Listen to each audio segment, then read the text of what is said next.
अस्सलामु अलैकुम वरहमतुल्लाहि वबरकातुहू। मोहतरम दोस्तों, हस्बे वादा पिछली वीडियो में मैंने आपसे वादा किया था कि इंशाअल्लाह अपनी नेक्स्ट वीडियो में खबीस के मरीज़ों के इलाज के बारे में, यानी जिन पे खबीस सवार है या ब्रह्म राक्षस का शिकार है, उनके इलाज के बारे में वीडियो पेश करूंगा, उनका इलाज बताऊंगा। तो दोस्तों, मेरी ये वीडियो जो है ख़ास उन मालिजीन, खसूसन नए मालिज जो जिन्नात और जादूज़दा मरीज़ों का इलाज करते हैं, उनके लिए ये वीडियो है।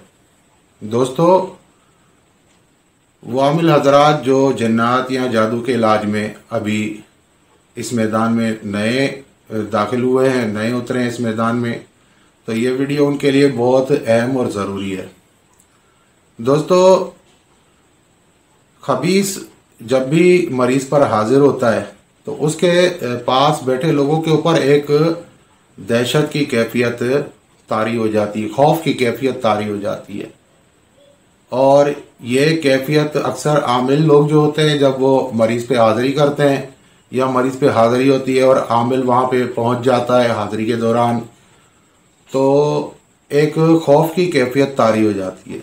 दरअसल ये खौफ इसलिए पैदा हो रहा होता है कि मैंने जिस तरह पिछली वीडियो में बताया कि खबीस हमेशा टोलों की शक्ल में रहते हैं। ये टोले अपने साथ रखते हैं, इनके साथ लश्कर होता है, 50, 60, 100, 200, 300, कई ऐसे ताकतवर होते हैं जिनके साथ सैकड़ों का लश्कर होता है। और ये अकेले कभी भी हमलावर नहीं होते, ये लश्कर के साथ होते हैं।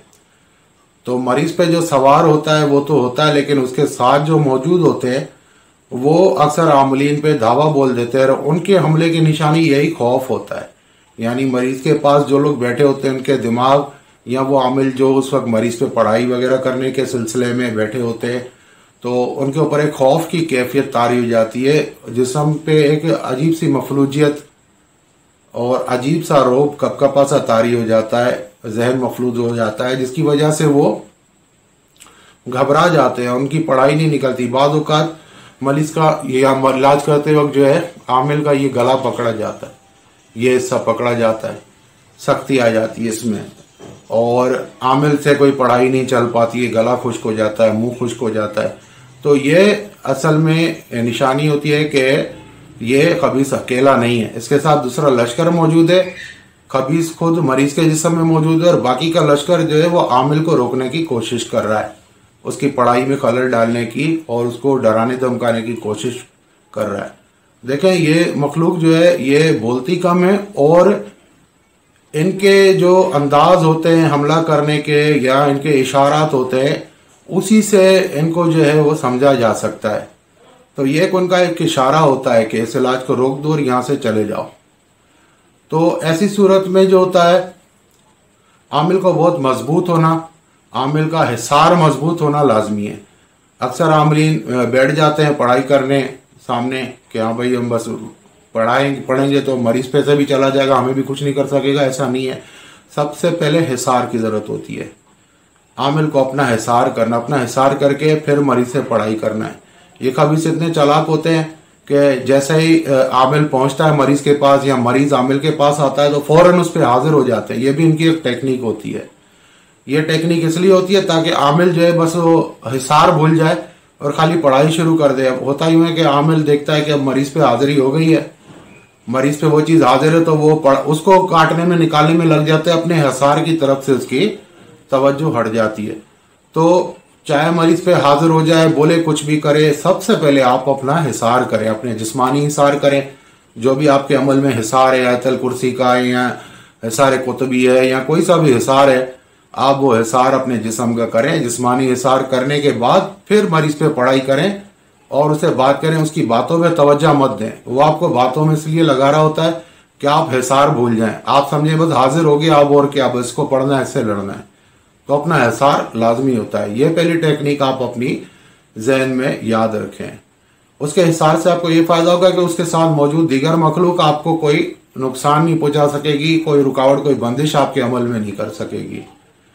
फिर दूसरी बात इसके अंदर ये होती है कि ऐसा मरीज की कैफियत ऐसी होती है जैसे वो बहुत अजियत में, उसके हाथ पैर कोई मोड़ रहा है, वो चीखता है, बोलता नहीं है, तो पहली हमेशा ये बात याद रखें कि अगर आप समझते हैं इस मरीज के ऊपर खबीस का असर है, कोई खबीस चीज़ है, और ऐसी निशानियां अलामतें जो मैंने बताई हैं कि जब उस पे आता है तो घर वालों के दिमाग मफलूज हो जाते हैं, आप ये पूछें उनके घर वालों से कि ऐसी कैफियत तो नहीं होती, अगर ऐसी होती है तो यकीनन ये खबीस है। तो इस कैफियत के अंदर जो है आप अगर समझते हैं ये खबीस है तो जल्दबाजी मत करें, मरीज पे हाजिरी मत कराएं इसकी। अगर आप खुद से हाजिरी कराएंगे तो हो सकता है मरीज को नुकसान पहुंचा दें, आपको ना पहुंचाएं लेकिन मरीज को नुकसान पहुंचा दें, क्योंकि मैं पहले भी अपनी वीडियोस में बता चुका हूं कि ये मखलूक जो है जलाली मखलूक है, आग से बनी हुई है, और इनकी मोहब्बत और नफरत दोनों शिद्दत वाली होती हैं। आग की शिद्दत होती है, आतिश होती है इनके अंदर। तो जब इनका मकसद इनको हासिल नहीं होता है तो ये उस चीज़ को नुकसान भी पहुंचा सकते हैं। तो कोशिश ये करें अगर खुद से मरीज पे हाजिर हो ऐसी चीज़ तो फिर आप अपना हिसार करके और मरीज से बात करें। पढ़ने में जल्दबाजी मत करें, अगर बातों में आपसे वो चीज़ सेटिंग में आ जाती है तो ठीक है, वरना मरीज में से ऐसा करें कि मरीज में से उसे निकाल दें, मरीज में से निकल जाए। अब ये सब चीज़ें आम आदमी तो नहीं समझ सकता है, ये सिर्फ आमलीन हजरात ही हैं या उस्ताद हजरात हैं, वही सिखा सकते हैं या कर सकते हैं। तो इस इल्म के लिए जो है बहुत परहेजगारी और बहुत पक्की उस्तादी की ज़रूरत है, ये हर किसी के बस की बात नहीं है। तो अब सवाल ये पैदा है कि आम लोग ही कैसे इसका इलाज करें, घर में कोई ऐसा मरीज है उस पर ऐसी चीज़ आ गई है। तो मैं आपको एक कमज़ोरी बताता हूँ। वो कमज़ोरी ये है कि ये जो खबीस होते हैं, मैं इनकी कमज़ोरी बताता हूँ, ये शोर पसंद नहीं करते हैं, ये शोर से घबराते हैं, हमेशा तनाई पसंद होते हैं। घरों में भी ऐसी जगह पे रहते हैं जहाँ पे कोई आता जाता नहीं है, ऐसी जगहों के अंदर ये अपना कोना बसेरा बना लेते हैं। और गली मोहल्लों में भी ये गंद कचरे के जो ढेर होते हैं उनमें, या ऐसे जिस तरह से गवर्नमेंट के सरकारी वाशरूम्स वगैरह बने होते हैं, ऐसी जगहों पे अपना डेरा बना लेते हैं जो अक्सर रात को खाली होती हैं, लोगों का आना जाना नहीं होता है। तो ये तन्हाई पसंद होते हैं, बच्चों का शोर शराबा इनको पसंद नहीं होता, बड़ों का शोर शराबा पसंद नहीं होता है। और ऐसा मरीज जिस पे ये सवार होते हैं बच्चों से बहुत नफरत करता है, जो इनका शिकार होता है। तो शोर शराबा इन्हें पसंद नहीं है। और हम मुसलमानों के अंदर एक ऐसी चीज़ है, एक ऐसा अमल है जो इनको कतई पसंद नहीं है और उससे इसको तकलीफ होती है, और वो अमल है अजान का अमल। सब घर वाले बुलंद आवाज से अजान देना शुरू कर दें, अजान देना शुरू कर दें, फिर आप इसको देखें इसका क्या असर होता है। चीखेगा, चिल्लाएगा मरीज के अंदर और इंशाल्लाह निकल जाएगा। अगर दो बंदे अजान देते हैं तो एक दाएं एक बाएं खड़ा हो जाए, उसके कान में अजान दें और बाकी लोग उसे पकड़ लें मरीज को, ताकि मरीज कहीं भाग ना सके, और अजाने देते जाएं जब तक कि वो उसमें से निकल नहीं जाए, मरीज जो है वो सकून में नहीं आ जाए। ये एक बेहतरीन अमल है जो आम लोग कर सकते हैं, हर मुसलमान कलमा को कर सकता है।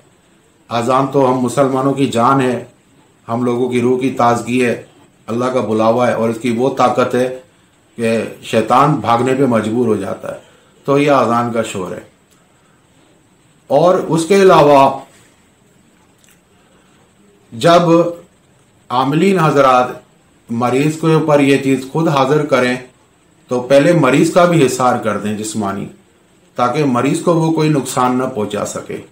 वो अमल जो हिसार का उन्होंने खुद पे पढ़ा वही मरीज पे भी पढ़े, इस नियत से कि मैं मरीज का हिसार कर रहा हूँ, ये चीज़ मरीज को कोई नुकसान न पहुंचाए। तो फिर ऐसा होता है कि वो चीज़ उसके अंदर हाजिर होकर फंस जाती है, और जब तक आमिल इजाज़त नहीं देता है तब तक वो वहाँ से निकल नहीं सकती है। और तीसरी एक बात आपको बताऊं कि इसके इलाज में टाइम बहुत लगता है, ये आसानी से नहीं जाता है, क्योंकि खबीस या ब्रह्म राक्षस इनके अंदर शैतानी कुव्वतें और जादुई कुव्वतें, अमलियाती कुव्वतें होती है। मैंने पिछली वीडियो में आपको बताया, ये काट करते हैं आमिल की, ये पढ़ते हैं, आमिल से मुकाबला करते हैं पढ़ाई के जरिए। वो सिर्फ आमिल समझ रहा होता है कि कोई ऐसी कुव्वत है जो मुझ में दाखिल होने की या मुझ पे अटैक करने की कोशिश कर रही है, ठीक है। तो वो अपने अमल को तेज करता है, बाज़ों का सारी सारी रात लग जाती है मरीज को मामूल पे लाने के लिए, सिर्फ इसको निकालने के लिए। इनमें इतनी ताकतें भी होती हैं, तो ये आम बंदे की बस की बात नहीं है कि इनसे जो है निपटा जाए या इनसे लड़ा जाए। तो मरीज की हमेशा सदके की चीज साथ में रखें आप।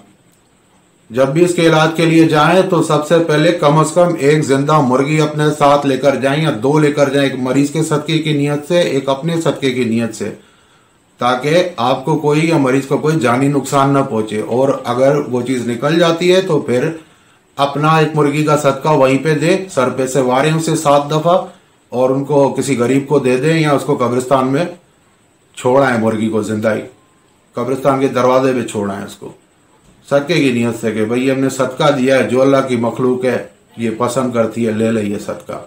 ठीक है, ये सदका जरूर देना होता है, सदके की चीज साथ रखनी पड़ती है। बाद औक़ात ऐसी चीजें खुद हाजिर होके और तलब करती हैं कि ठीक है हमें इतनी ये चाहिए, हमें बकरा चाहिए, हमें फेफड़ा चाहिए, हमें गोश्त चाहिए, हमें ये चीज चाहिए, तो उन्हीं से उसका तरीका पूछ लो कि भाई कैसे लेगा। अगर वो जायज तरीके से बोलते हैं कि मिसाल बोलते हैं किसी कब्रिस्तान में फलानी जगह पे रखाओ, या इस घर के फलाने कोने में फलानी चीज रख दो, या फलां जगह पे फलां चीज रख दो, लाकर हिलाल बोलते हैं तो आप कबूल कर लें। अगर हराम बोलते हैं तो उससे आगे की शर्त तय करें, नहीं उसे कह दें हम मुसलमान हैं में से। मिसाल के तौर पे वो बोलते हैं कि इस मुर्गी को इसका गला घोंट दो, मैं चला जाऊंगा, तो ऐसा मत करना। जो हिलाल हो इस्लाम में जाए उसे कहो कि भाई कोई और शर्त बताओ, ये हम मुसलमानों के अंदर हराम है, हम गैरुल्लाह के हम जो है वो गैर इस्लामी ज़बिया नहीं करते हैं, अल्लाह के नाम के सिवा ज़बिया नहीं करते हैं, हिलाल किए बगैर किसी चीज़ को नहीं काटते हैं, इस तरह से हम सदका नहीं करते हैं। तो ये मुख्तलिफ चीज़ें होती हैं। बाद औक़ात ऐसी कैफियत हो जाती है कि मरीज़ की बर्दाश्त से बाहर होता है, मरीज़ फटने मरने जैसा हो जाता है, तो उस पर ऐसा अमल पड़े कि वो चीज़ उसमें से निकल जाए। मैं तो ये कहता हूँ पहली बात उस पर हाजिर मत करें। अगर खुद से हाजिर हो, आप वहाँ इत्तेफाकन पहुँच गए हो या आपको कोई ले आया है कि भाई मरीज की ये कैफियत, आपके पास मरीज को ले आया है, तो उस वक्त भी बात करने, जब आपको पता है कि इसके अंदर जिन्नात है तो बात करने की जरूरत ही नहीं है, क्योंकि यकीनन वो किसी न किसी शर की वजह से आए। और सच तो ये बोलते नहीं, अगर किसी ने जादू से भी मुसल्लत किया होगा तो कभी सच नहीं बोलेगा, क्योंकि उसको जो कसम दे के भेजा हुआ वो मजबूर होता है। तो इसलिए उससे पूछना फजूल है, उसको निकाल दें, ऐसा अमल पड़े उसमें से निकल जाए। ठीक है, हमारे पास ऐसे अमाल हैं, हम लोग उस पर बात करते हैं, निकाल देते हैं, ठीक है, लेकिन निकलने के बाद ये नहीं है कि वो दोबारा नहीं आएगा। वो फिर कई दफ़ा ऐसा होता है कि नुकसान पहुंचाने का अंदाज बदल लेता है, यानी उसको दूसरे तरीके से नुकसान पहुंचाना शुरू कर देता है, मुख्तलिफ बंदिशें लगा देता है। खासतौर पर कवारी लड़कियां तो उनके अंदर बीमारी छोड़ जाता है, कोई जनाना बीमारी, कोई मर्द है उसके ऊपर कोई ऐसी चीज़ है तो उसके अंदर ऐसी कोई बीमारी छोड़ जाते हैं, नामर्दी छोड़ जाते हैं, शादी की बंदिश लगा जाते हैं, या कोई नफसियाती खलल छोड़ जाते हैं। तो बेहतर ये होता है कि इनसे बात करने से बेहतर है जिस्म से निकालो इनको, और निकाल के फिर मरीज के जो है वो इलाज शुरू करें। आप उसको जो है ऐसा दम किया हुआ पानी या उसको तावीज़ा जो आपके अमल में आप उसको पिलाते रहें, और इसके अंदर काफ़ी टाइम भी लग जाता है। बाज़ ऐसी ढीठ रूहें होती हैं जिनको 2-2 साल 3-3 साल लग जाते हैं निकालने में। तो ये एक लड़ाई है, 2-2 3-3 साल मरीज के लिए स्ट्रगल करनी पड़ती है।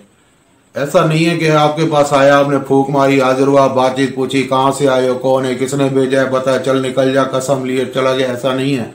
जिस तरह हम इंसान कस्में तोड़ देते हैं, ये भी कस्में तोड़ देते हैं। इनमें भी गंदे और अच्छे हर किस्म के लोग हैं। तो इसलिए मरीज का बहुत होशियारी से इलाज करना पड़ता है, जिससे ये चीज मरीज को कुछ ना कर सके, क्योंकि खबीस अक्सर मरीज को मार देते हैं। वो मरीज पे आते ही इसलिए मरीज औरत पे आते हैं, औरत को लेकोरिया लगा देते हैं ताकि वो अंदर अंदर कमजोर होती जाए, उसके जिगर का खून खत्म होता जाए, जिगर सूखता जाए, खराब होता जाए। तो फिर वो क्या करते हैं कि फिर जब वो बीमार कमजोर मर जाती है तो उसका हमजाद जो होता है उसको अपने काबू में ले लेते हैं और अपने साथ शामिल कर लेते हैं। और उनका मकसद ही असल में उनको हमजाद को लेना होता है। उनको इनके जिस्म से कोई खास रगबत नहीं होती है, हमजाद से रगबत होती है उनके। या जिस तरह से मर्द है कोई, उस पर कोई ऐसी चीज़ होती है तो मर्द को क्या होता है कि वो सोते में मुस्तजनी की आदत पड़ जाती है, इतलाम हो जाते, और आहिस्ता आहिस्ता से जिनसी बीमारियां लगना शुरू हो जाती हैं, और कमज़ोर होते होते होते वो ख़त्म हो जाता है। टीबी है, एड्स है, इस तरीके के मर्ज लगा के, और हेपेटाइटिस वगैरह मर्द को जो है वो पूरा कर देते हैं, और मर जाता है तो उसका हमजाद वो अपने टोले में शामिल कर देते हैं। तो ऐसा होता है। तो ऐसे कई आपने घर भी सुने होंगे, फलां हवेली है, वहाँ पुराने दौर में फलां औरत रहती थी, वो नज़र आती है। अब वो क्या था, उसका हमजाद होता है, यकीनन उस औरत के साथ कोई खबीस का सिस्टम होगा जो उस खबीस ने उसे अपने टोले में शामिल कर लिया। अब वो औरत का हमजाद वहाँ नजर आता है। तो ऐसे अक्सर केसेस देखे गए, या कहीं नागहानी मौत हुई है, वहाँ पे भी ऐसा देखा गया है कि वो मरने वाले लोगों की आवाज़ें या उनके चेहरे लोगों को नज़र आते हैं। तो ये सब इसी वजह से होता है कि वहाँ रहने वाले खबीस जो होते हैं सो के हमजाद को अपने टोले में शामिल कर लेते हैं और फिर गुलाम बना के उनसे काम भी लेते हैं, क्योंकि उनको मज़ा आता है गुलामी करवाने में। तो ये लोग फिर उसे गुलाम बना के उससे काम लेते हैं। तो दोस्तों, उम्मीद है आपको ये वीडियो पसंद आई होगी। अपने घर का ख्याल रखें, अपने लोगों का ख्याल रखें। आपके घर में अगर ऐसे मसाइल है तो सदका देते रहें, सदके से जो है पीछे मत हटे। जानदार चीज़ों का सदका कम से कम हफ्ते में एक बार ज़रूर दिया करें। और आपकी हैसियत ताकत नहीं, कम से कम अगर एक बोटी हो सकती है, एक बोटी आप दे दें किसी को सदके की नीयत से। कबूल करने वाली अल्लाह की ज़ात है, चाहे तो ऊँट भी कबूल ना करे, चाहे तो आपकी एक बोटी भी कबूल हो जाए। तो आप सदका देते रहें, अपने बच्चों का रखना, ताकि अल्लाह तबारक व तआला ऐसी आफतों बलाओं से आपको महफूज रखे। ये बहुत नाजुक दौर है और इस वक्त ये चीज़ें उरूज पे है। इंसान की रूहानियत कमज़ोर हो गई है, रूहें कमज़ोर हो गई है और शैतान ताकतवर होता जा रहा है। शैतान शहरों में घुस आए और इंसानों में बासानी दाखिल हो सकते हैं। हमने खुद अपने जिस्म, अपनी रूह शैतानों के हवाले कर दिए हैं, अपने रूह के दरवाजे खोल दिए हैं शैतान के लिए। तो अल्लाह ताला हर मुसलमान को हिदायत दे और ऐसी आफत व बलाओं से शैतान की शर्तें अपनी ज़ुबान में रखे। अस्सलाम वालेकुम।